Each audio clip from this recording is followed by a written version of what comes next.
அம்மா உங்களுக்கு 5000 ரூபா பணம் போட்டிருக்கிறாங்களா பேங்க் அக்கௌண்ட்லையா? ஆமாங்க மேடம். எதுக்குமா? இது மகளிர் காசு 5000 ரூபா கொடுத்துருக்காங்க. அம்மா முகம் ஃபுல்லாக சிரிப்பாக இருக்குதே. நானும் மகளிர் லிஸ்ட்டில் தான் நான் பார்த்தா என்ன மகளிர் மட்டும் தானே தெரியுது.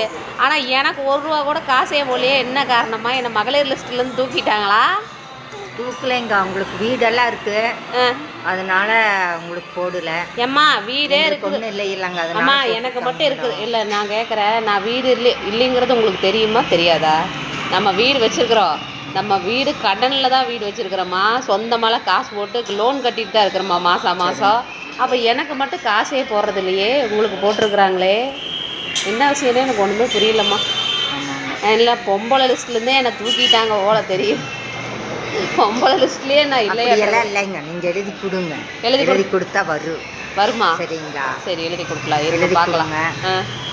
இந்த மகளிர் காசு 5000 ரூபா ஓட்டருக்கு ஒரே சந்தோஷமாக இருக்குது.